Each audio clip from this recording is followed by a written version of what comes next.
I'm Brandon T. Adams, and this is Win the Day with James Whittaker. You're listening to Win the Day with James Whittaker. What we do in life echoes in eternity. Broadcasting from Los Angeles, California. Here's your host, James Whittaker. Let's go. Hey winners, welcome back to Win the Day. The quote for this episode comes from Ralph Marston and says, "Excellence is not a skill, it's an attitude." Brandon T. Adams is a two-time Emmy Award-winning producer, investor, and advisor. In 2017, he founded Accelerant Media Group, an agency that produces commercials, social media content, and TV shows.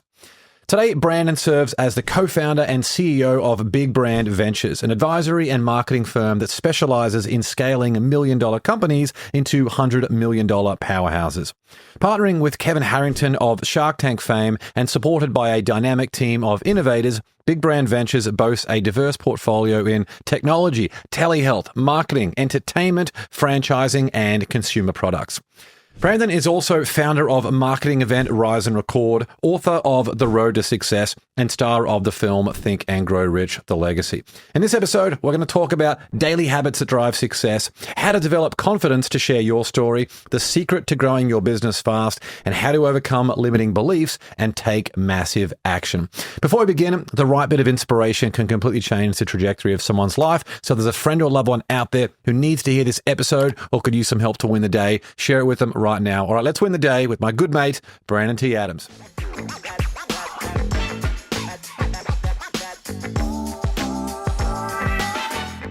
Brandon, great to see you. Thanks so much for coming back on the show. I always love coming on the show. I don't know how many times I've been on here, but I remember when you started this podcast. So it's crazy how far you've come, man. Mate, well, I appreciate you giving up some time today. So I went back, episode 35. It was 4 years ago was the first time you came on the show. When you had the book coming out, I was like, that can't be right. Time flies. And then episode 100, you came back as the guest host, and now here you are. Yeah. What are we on now? 220 something. Oh my God, that's cool. Moving very quickly. So yes, all is well in the podcast world. So super excited to get into all the good stuff that we're doing today. I thought the best question to start would be for you to bring us up to speed on what's been happening in your life in the last 4 years. Yeah, so a lot has happened, as you know. I've done a lot of work with Kevin Harrington. So Kevin Harrington, his son, and I have had a company, KBAT Advisory, and so we're an investment advisory firm. I also have had Accelerant Media Group, which, as you said, we help people through commercials, branding, everything else. And those two companies have really collaborated over the past almost 10 years, from doing TV shows, doing commercials, doing companies, and recently they merged. And so we took our teams, brought them together, created a real structure, because a business we had before, it was a multi-million-dollar business doing very well. We've done very well.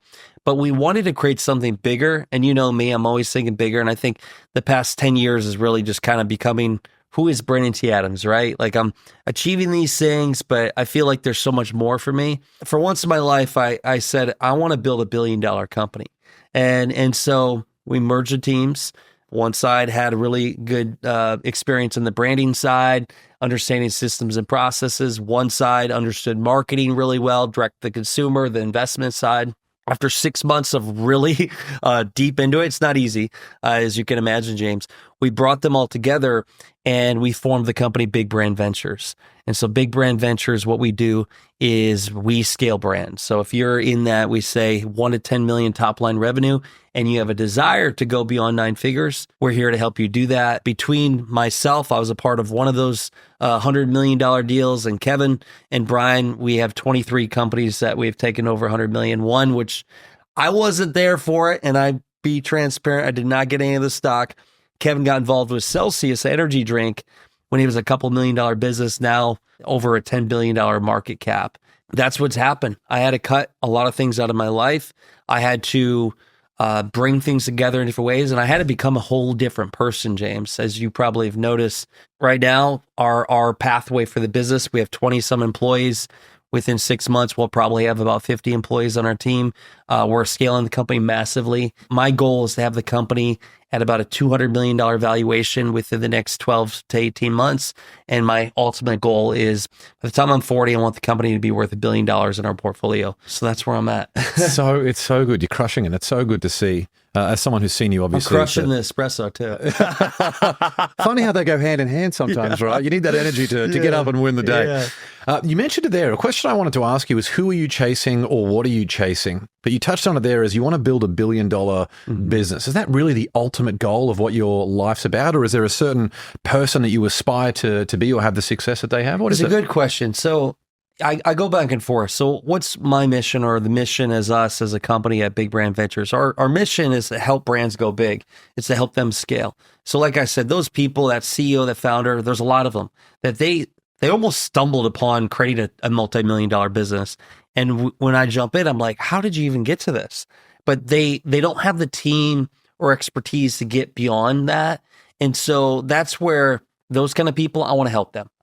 Because not only does it help them make more money, financial freedom, but it provides more jobs and it changes people's lives, the companies. So there's that kind of desire. I want to help those people. And billion, I've always been a number guy. The fact of my generation, I'm from Iowa, as you know, I would be the only one in my family that built $1 billion company. To be able to say that is pretty cool. And it's almost like I'm very competitive and I'm very goal and number motivated in different ways, because it's not so much the money side, because as you know, like, I live a very simple life. I wear the same thing every single day. I don't have a bunch of vehicles or anything else. I love mastering what I do and becoming the best at it. So billion's like a personal cool goal for me. And I've always said, you shoot for the stars, land on the moon. But I don't know. Did I answer that right? You did. And what's funny is that, like, earlier this week, you and I hanging out at 5-star hotels in Beverly Hills, surrounded by a really, high-level bunch of entrepreneurs. But you grew up in the cornfields of Iowa. So give us a bit of a sense of what an average day looked like for you growing up. So average day growing up, I grew up in a town of 700 people. You've been to the town, Garnavillo. There was 2 gas stations. I think there's only 1 now, and a coffee shop. And there was a grocery store back then, but no more. But it's a small town. I mean, I graduated from a class of, when we were one town, one school, our schools merged, there was 30 people in my class.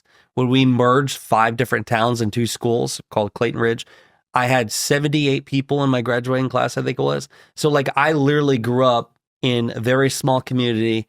And so it wasn't like living, like, I talked to a friend the other day, they're like, oh, my graduating class was 500 people, And so that's what it was like. But I grew up working with my father in the ice business, and even up until high school and my early 20s, my life consisted of, I'd wake up early. I always woke up early.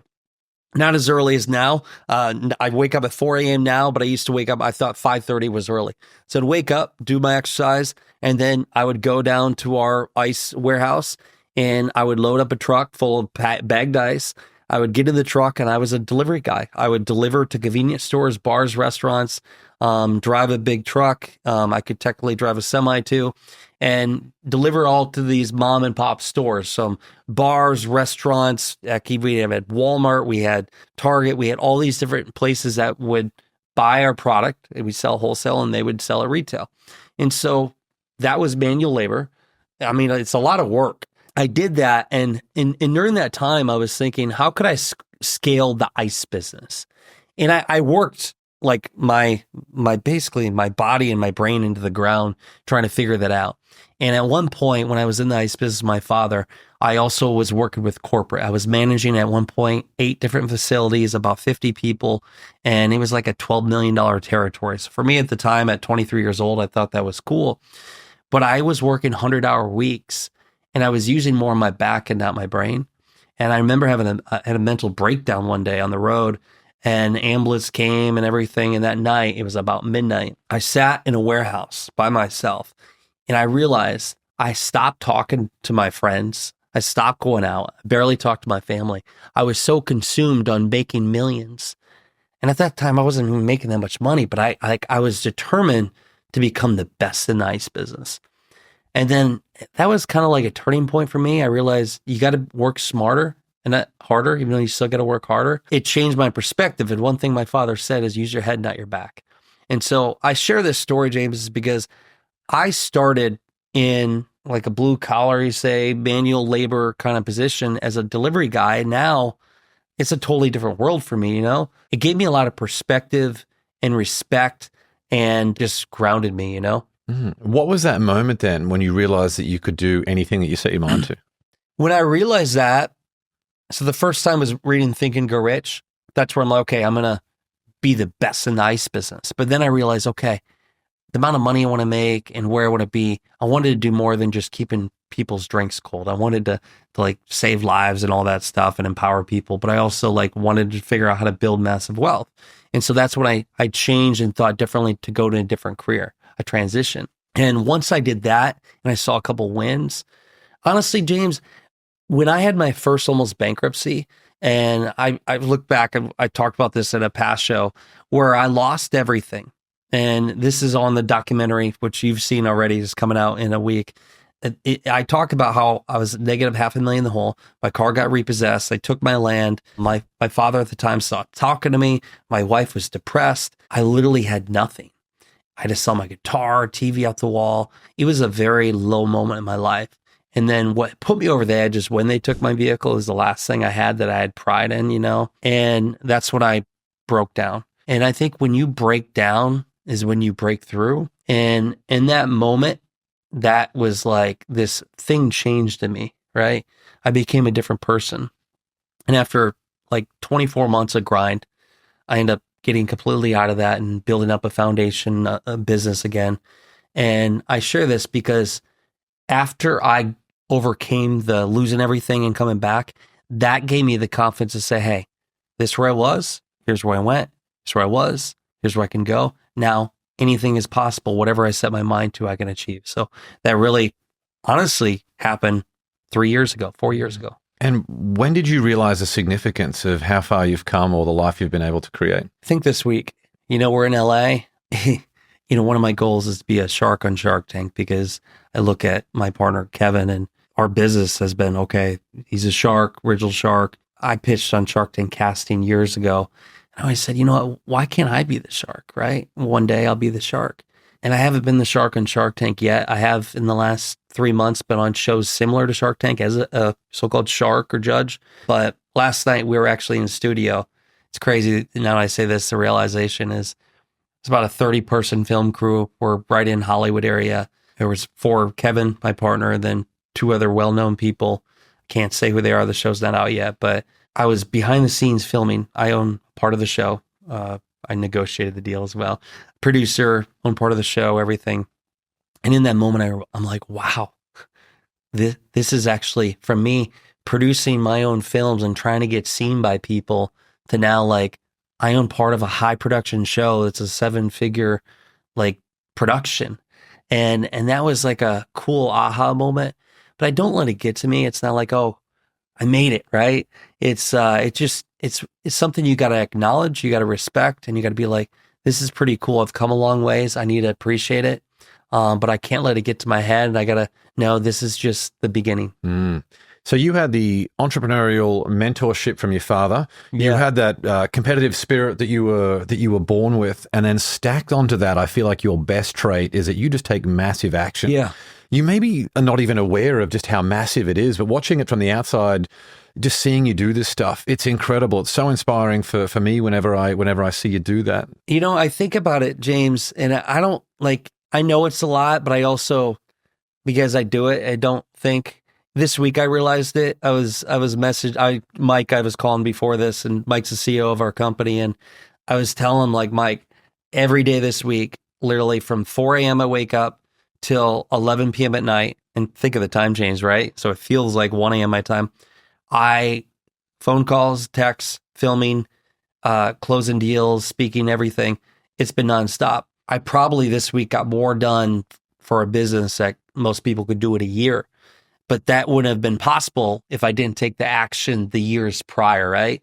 And when you start also thinking about, like, I think I told you recently, I stopped drinking alcohol. And that was a difficult one for me. I wouldn't say I had a problem because I drank maybe 1-2 times a week and you're with people, you're going to do deals, you're flying. And so I'll have 1 or 2 drinks because I love the margarita or old fashioned.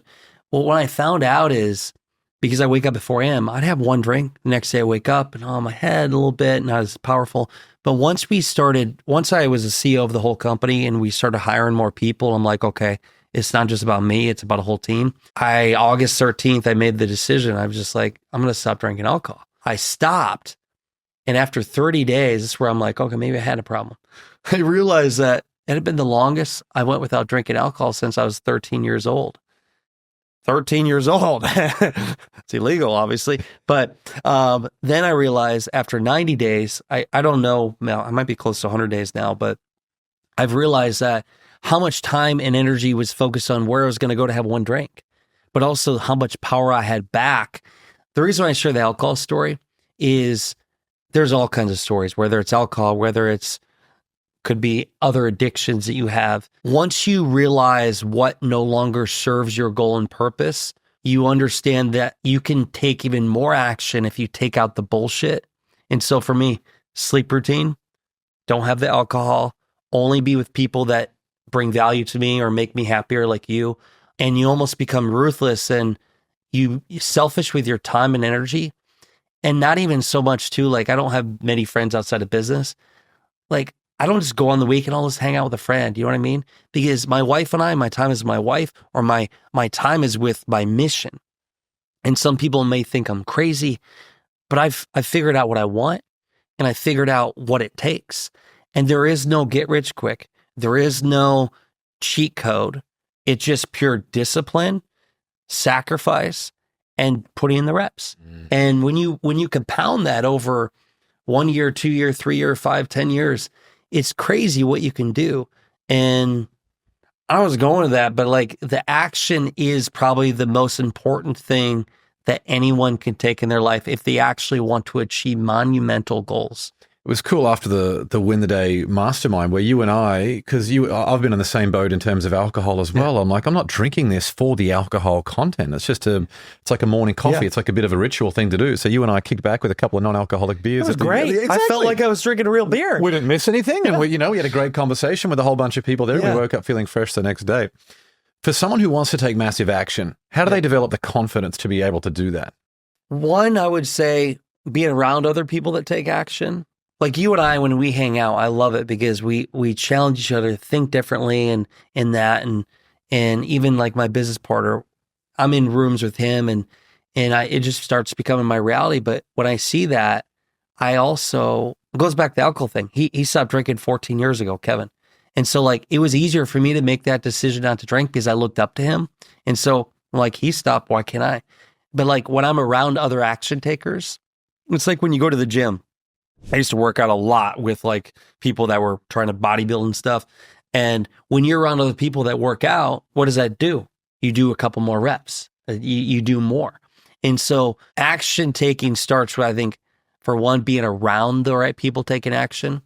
Because if I'm around somebody that fucks off on the weekend or it's always going out or whatnot, am I going to take a lot of action? Am I going to feel groggy the next day? And then the other thing is understanding what you're taking action for. Sometimes I wake up earlier in my career, why am I even doing this? What's the purpose of it, right? Goes back to the billion. What's the reason for it? It's having a core mission of where you want to go. I've actually found out when you take more action, you become happier. At least me. I am more fulfilled. When I'm doing what I love and mastering the craft and winning at life, signing a big deal, getting a big production done, getting off a stage and people are so happy, or they watch a film we did and they're like, oh, that changed my life. Like that is no alcohol or drug or anything can replace that. And so when you actually realize that, oh, the next time I can get that big win, I'm going to take more action because action gets results, right? I would say those are the core things. And then discipline along the way does provide more action. So like my morning, when I wake up at 4 a.m., I'm not going to lie. For those of you watching, listening, on the weekend, sometimes I sleep in. I do. Because like I go all week and I'm like, I just want to sleep in with my wife. I do it sometimes. So I'm not going to lie to you. But Monday through Friday, Monday through Saturday, both stakes, I wake up at 4 a.m. From 4:15 to 6:30 a.m. is I do like 5 minutes of prayer. And then I do brain dumping, thinking through, and then I work. I used to not do that. Now I work. I get some of my most powerful emails, thought process done in the first 2.5 hours of the day. I go to the gym to create more energy and action taking. The gym gives me more excitement, motivation, but also it's proven your brain, it releases endorphins. Is that what it is? Where I feel happier and more excited. And then, okay, shower. And then by the time 7 a.m. comes around, I've conquered more than most people will for the rest of that day. And then I go into, again, another 2 hours, 7 to 9 is my time, more at my things. And then 9 until 5 or 6, and if I'm not traveling, is calls. And then 6 to 8, 9, I usually something with my wife. So when you actually take action, more results and action comes from it. Yeah, I've seen you, you don't even eat a lot of the time. I've seen you when you stay at our house. You just back-to-back calls, from like 7 in the morning till 4 p.m. And it's like, then you'll exercise, run, whatever it is, and just keep charging. To that point though, James, too, change that's happened in my life now is I'm doing still a lot of calls, but different intentional calls. So like now that I have a whole sales team, I have a whole department, I'm actually more strategically seeing which calls I should be on or not be on, and then almost delegating other people to do different things. So my job as a CEO has become more delegation, strategy, and brainstorming, but also how can my name or my position be leveraged to help close deals that help the company. So good. We'll be back with the show shortly. I've got a quick question for you. Are you living up to your potential? It's a question that shapes your family, your business, and your overall happiness every single day. That's why I'm excited to introduce the Win the Day quiz. Head over to winthedayquiz.com right now, answer a few thought-provoking questions, and you'll instantly discover how well you're performing relative to your true potential. And here's the exciting part for our Win the Day family. As a fan of the show, you'll receive a personalized and absolutely free action plan to help you win the day every day. Now, just imagine how transformational the results will be when you consistently show up as the best version of yourself in every aspect of your life. Don't miss out. Take the Win the Day quiz now by visiting winthedayquiz.com or click the link in the show notes. All right, let's get back to the show. You often talk about this quote, new level, new devil. Can you talk a little bit about what that means to you? Yeah, so for every level, there's another devil. I say that because for every level of success comes another obstacle, but then also another opportunity. So any company that's scaling, they will tell you, it's like every certain phase of growth, you break the system and you have to reinvent it. So like what took you to get from 0 to 100,000 is going to be different what it takes from 0 to 500,000 or $1 million. And then what you took to get to $1 million is going to be different what goes from 7 figures to 8 figures and 8 figures to 9 and so on. And so it's really putting systems and process in place. For me, recently, I've had to deal with more devils. I'm coming across my own kind of HR, culture, team development, people that don't see the vision, and you have to have the tough conversations of either letting people go or trying to find a way to help guide them on the right path. And it just, when you're playing a bigger game, it is bigger opportunity, bigger money, but it's also bigger challenges that come at you. And we have an in-house lawyer, we have HR, we have all these things, because one thing I'll also say, like when you start becoming, let's say, quote, known, or money is perception, you're doing all these deals, there are people out there that want to take advantage of that, or they almost want to see you fail. And so it's sad, but those become some of the devils I need to deal with. And how do you handle bad days when they happen? I had one the other day. And actually, like when it rained, it poured. I had one like 2 days ago. It's crazy. But then I had a great day the next day. I know it's a part of the process. Like I really care about people, and I care about helping people, and I care about being the best. And when something goes wrong, let's say a client's not happy or something isn't going the right way, like my first reaction is, oh, it's like a punch to the stomach. The next reaction is, it's just a part of the process. I just deal with it and know it's a part of it and stay positive, because if you dwell on the negative, it just makes more negative. And I'm human like anybody else. I have my days. I have my days where I cry. I have my days where I got to go to the gym. I have my days where I feel like, oh no, am I going to have a breakdown again? Then I have my days I'm like, oh my God, it's great, right? Entrepreneurship is a roller coaster. And it's important to have people around you that can almost be your therapy while you go through it. So good. And you mentioned earlier that you do 5 minutes of prayer in the morning. Can you is that something that's structured, or is it just something where you're just giving your attention to a higher power? What does that look like? Yeah, so I believe in God. I believe in a higher power. I think the fact that we're on Earth in this planet orbiting the sun, and I can't even fathom it. How is there not a God? I was born Catholic, and now I'm non-denominational, but my wife and I have church every Sunday. But when it goes to prayer, when I wake up in the morning, I'll read like this. It's been hard for me to get into the Bible. It's a lot. I'm working on that one, but I just have a short couple of minute reading. But sometimes it's not even like what I say. It's almost like if I just sit here right now and not even saying any words, but within my own thoughts, saying thank you for giving me this life. Thank you for my breathing. Thank you for my friends. Thank you for James Whittaker being in my life as my brother. Thank you for my wife that stayed with me and is like with me on this journey in life. I express gratitude, and I do believe a higher power has given me this opportunity. And when you think about that, you ask yourself, I want to do the best I can do while here.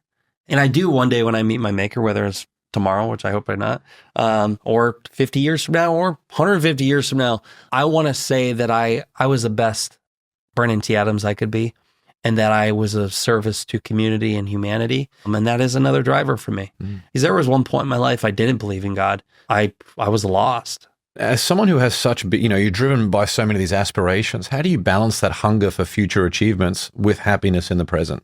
I struggle with that. And the reason I ask that, and I'm asking more and more podcast guests this question, because in Buddhism, one of the core tenets of that is that all life is suffering. Yeah. Especially the pursuit of material possessions. Yet Napoleon Hill talks about the starting point of all achievement is desire.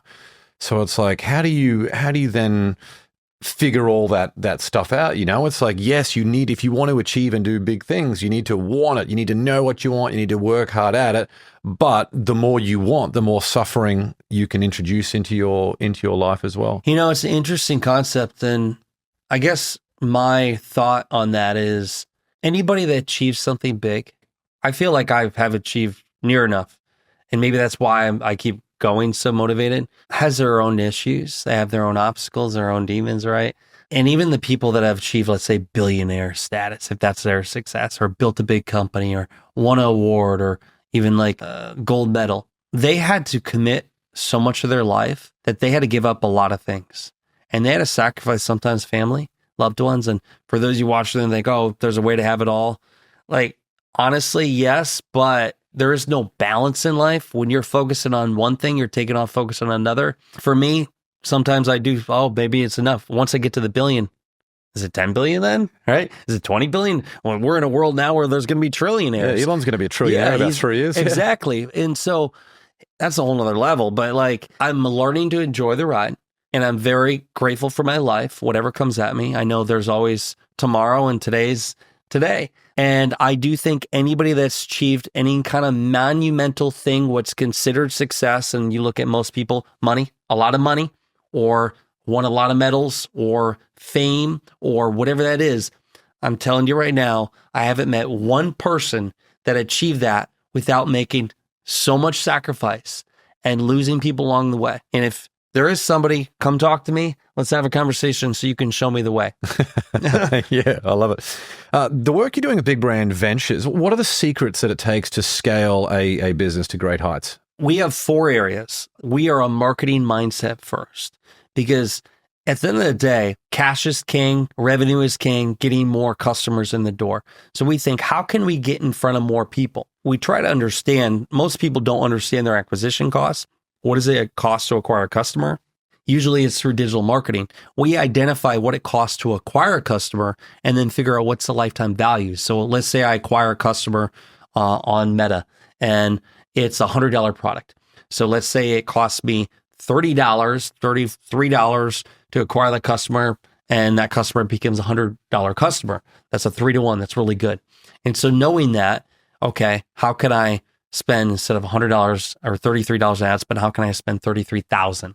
A big part of what we do is marketing, acquiring customers, understanding the customer acquisition costs and the lifetime value, because then you can put capital on it to scale it. So marketing is one. The other is advisory and consultation and deep dive, we jump into a business. I'll give you an example. My president, Matt George, and I are flying to Indianapolis here in less than 2 weeks. And we're going into this business doing millions of dollars in revenue.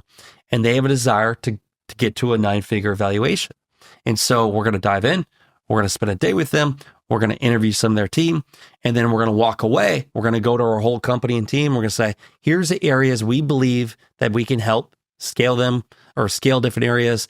They need to work on their culture. They need to work on their strategy. They need to work on their marketing. And then we come back with a strategy. So that's the second part, strategy and really advisory. Third part is the network effect. Just like you with this podcast, you've built a massive network, James, of people in all realms of life. And look at the doors it's opened for you. We leverage the power of network and brand awareness because we've built personal brands. I think personal brand is the world now. You got to have a personal brand and people buy into personal brands. But when you start building your brand and network up, we look at how can you leverage the network to help get more opportunity in business. And then the fourth one is more of our own unique one is, okay, we've taken all the successes we've had over the years. So from mine in production, winning Emmys to, hey, taking products to over 100 million, taking companies public, franchise businesses, we look at the successes. And when we see another company, usually there's a similarity. So how can we take that similarity and help that business avoid that mistake to help it succeed? But also, how can we use that past track record of success to make a couple intros that allows that company to go here to here? Because we spent the last 50 years, counting my business partner because I'm not 50 yet, but years of experience to build the foundation and trust for our portfolio companies to leverage. That's what we do. Marketing, advisory, brand awareness, and Rolodex of connections. You get a lot of existing entrepreneurs who have built million-dollar businesses who are desperate to work with you. What are the red flags that just instantly turn you off someone? People that aren't coachable. I've had businesses that were doing 15, 18 million a year. We partner with them, take equity stake. And the reason why they didn't go beyond is because the CEO was a control freak, not coachable, and thinks he had to do everything himself, and he trusted nobody. And so when you find people like that, why would I even want to work with them? Because they're not going to listen to me anyways. They want to just listen to themselves. So a red flag is when a CEO, the founder of the company, is not open. So the first thing I look at is if I'm going to work with a company, because we're going to take an equity stake and we're going to be working with them and it's very intimate. It's like, am I going to invite them over to dinner, right? And so I want to see if I like the person and if they're open-minded and coachable. Because if they're not going to scale. No person took that business to great heights without some kind of advisory board, mastermind, or outside guidance to direct them. They didn't do it themselves. So that's one thing. And then the other thing is I want to look at, is it a profitable business? Because some businesses, I don't care how much money you bring in. The question is it profitable? It may be the case like Facebook or Amazon, it lost money for years. Potential profit. But there was a pathway to large profits. So they knew that. So if there's a pathway to large profits, I get it. Because think about this. If I acquire 10,000 customers, or I'll just give you an example. I won't say the name of it.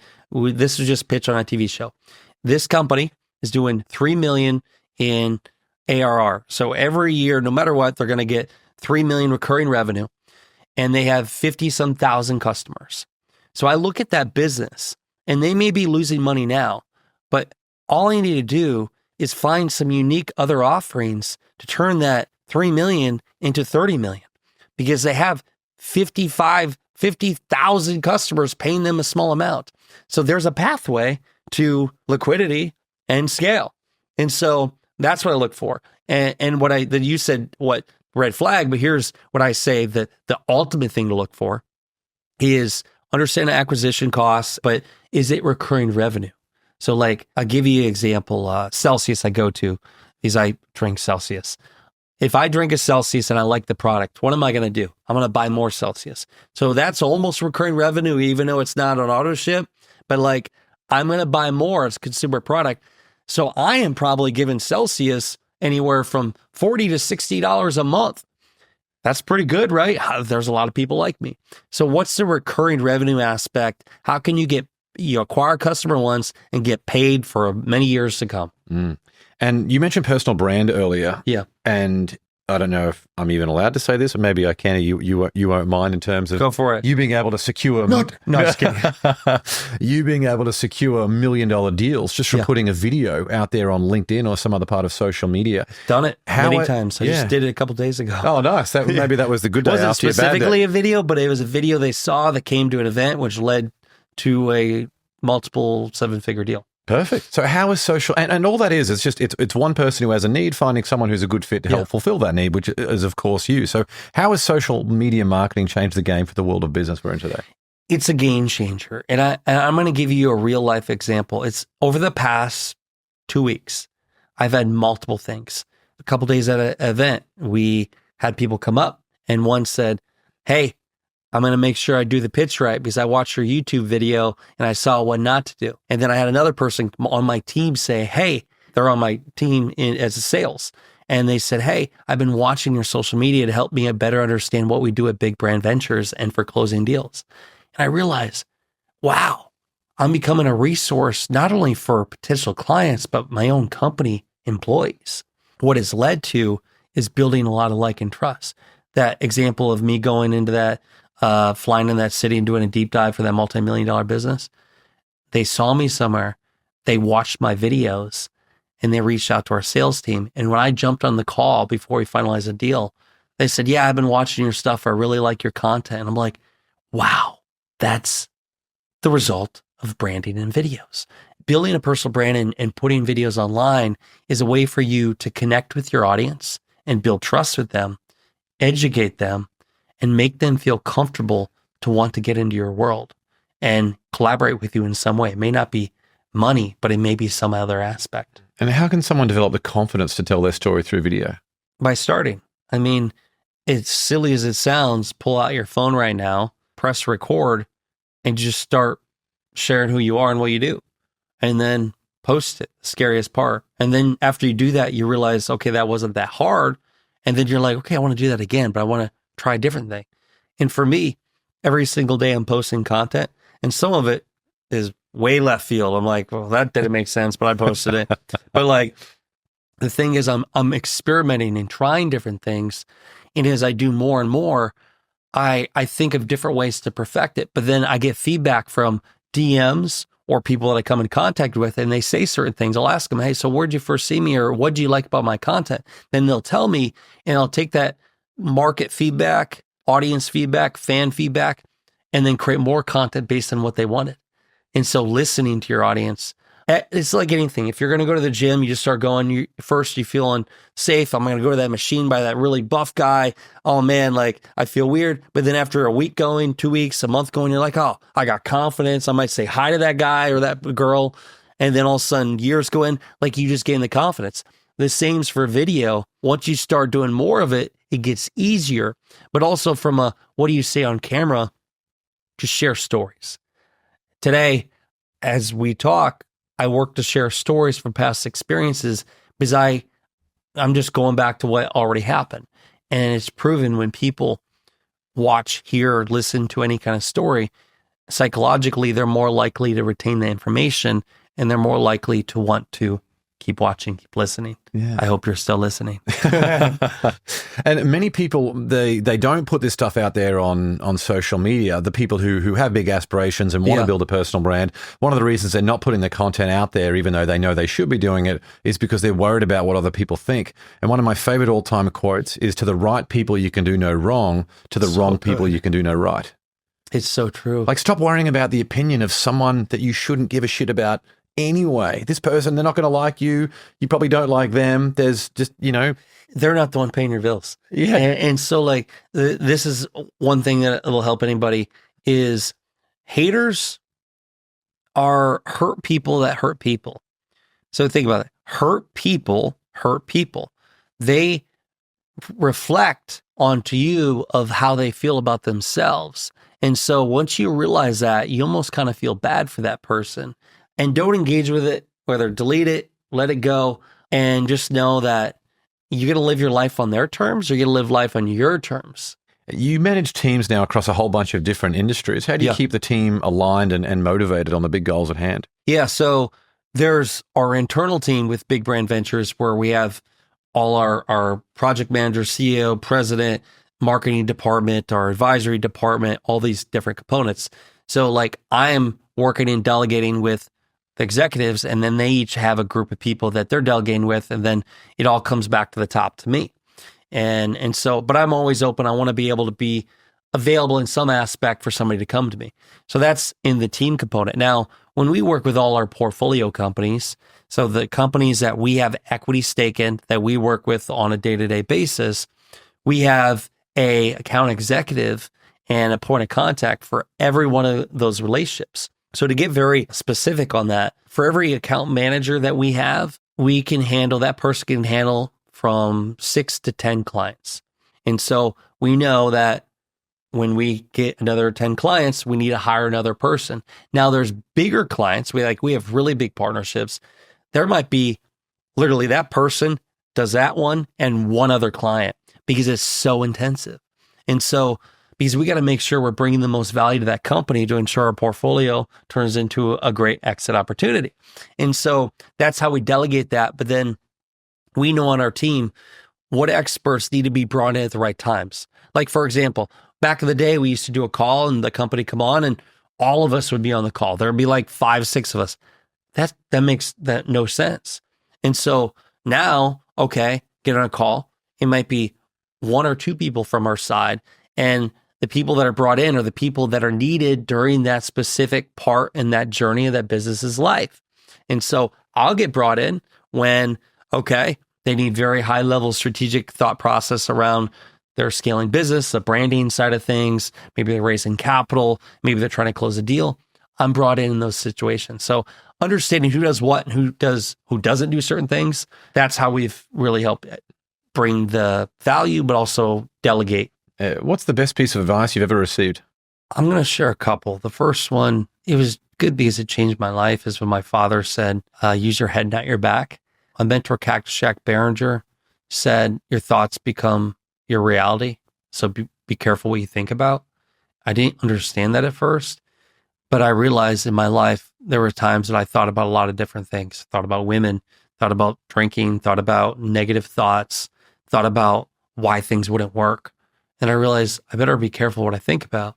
So now I only think about things that are positive and think about what I want, because what you focus on, that's where you go. So that was very powerful for me. I got so many of them, James. I mean, it's like And you know, on that one there, so one of the biggest turning points for me mentally, like my inner game, was when I did Andrew Carnegie's Mental Dynamite. Yeah, they're very good, by the way, that book. Well, thank you. Some of the ones that I learned from Andrew Carnegie and Napoleon Hill in that was that every thought impulse, not some of them, every single thought impulse either adds or takes away from your character.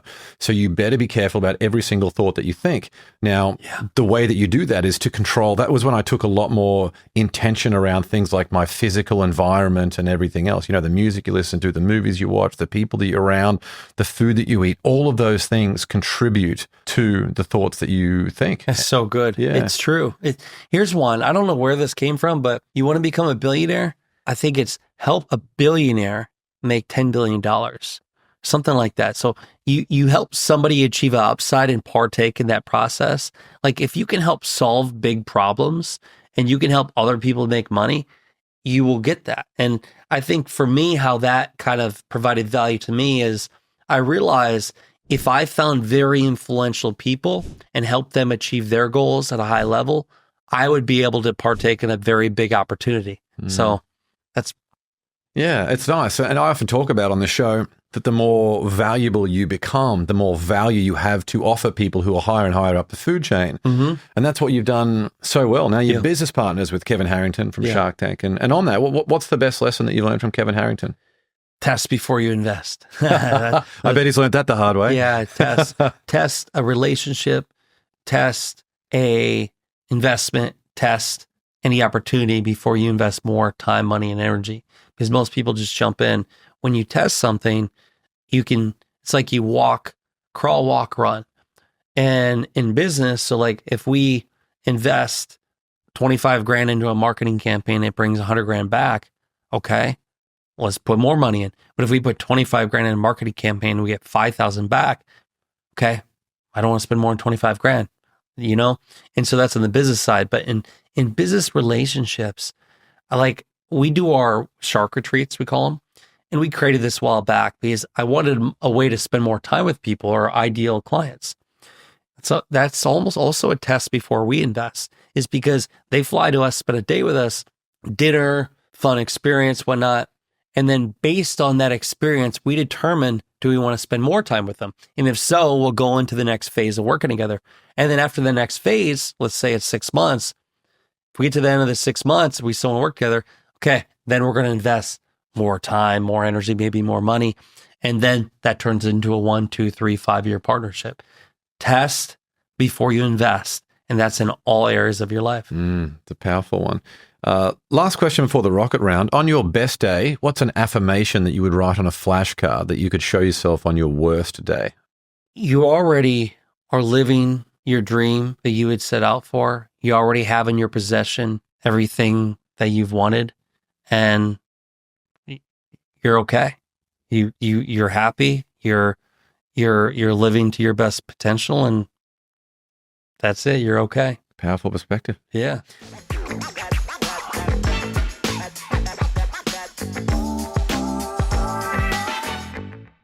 Let's now move into the Win the Day rocket round. So Yeah. rather than do the usual questions, because I know you've answered those before. Thank you. This I is- like doing This is what I did for Michael Bruce, the sleep doctor, our good friend. Miss him. Yeah. We did a new segment called Overrated or Underrated, where I basically give you a topic or an activity, and you just have to say whether or not you think it's overrated, as in it's too hyped up, or underrated, as in people need to do that more often or put more value into that. Oh boy. So does that sound good? Let's do it. Number 1, launching a podcast. Underrated. Definitely. If you don't have a podcast, do it. Like I have 3 podcasts right now, and one I don't even care if anybody listens to. I just do it for my own creativity. And if you do it the right way, you get an ROI before anyone even hears the episode. Oh, yes. Number 2, writing a book. Underrated. Everybody has a book in them, and it's a great lead gen for business and credibility, and it actually helps you become a better person and express your thoughts. It makes you think, oh, wow, I didn't realize that. Having business partners. Most people. I know you've seen both sides of it. No, I've seen both sides, but I'll say I'm mutual, underrated. Like for every story there, I've had bad experiences, but I believe if you want to achieve something very monumental, you have to have the right business partners. And for me, like you look at Steve Jobs had Wozniak. I have Michael Silvestri, my COO. I have Brian Harrington, who's kind of like Mike in a different way. I have Kevin Harrington. They're my core business partners that I started with, Matt George and these people. I become such an elevated person with them in my life. Without them, I'm not my fullest potential. So with the right business partners, it's powerful. And I feel like if you don't have business partners to grow with, you'll never scale.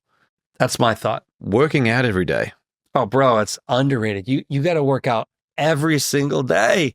Now, I mean, hey, I work out every day. Some days it might be like a stretch and walk, but most times I go to the gym. It's for my own mental health and happiness, and I want to look good.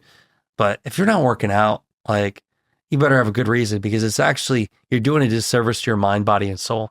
You don't need to be David Goggins every day. Just get in there and do Stay something. hard. Energy drinks.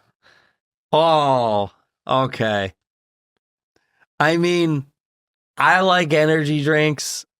Celsius is a good one. Other ones, I probably should lay off the energy drinks. So maybe a combination of overrated, but I still drink them. There's a use case in some scenarios. Yeah. I see people starting the day with like a Monster Energy drink at 8 in the So I don't morning, do and I'm that. like, oh, that's a bit rough. So I start the day. By the way, you're not supposed to have caffeine, our buddy the sleep doctor, for the first, I think, 2 or 3 hours of your day, which I don't.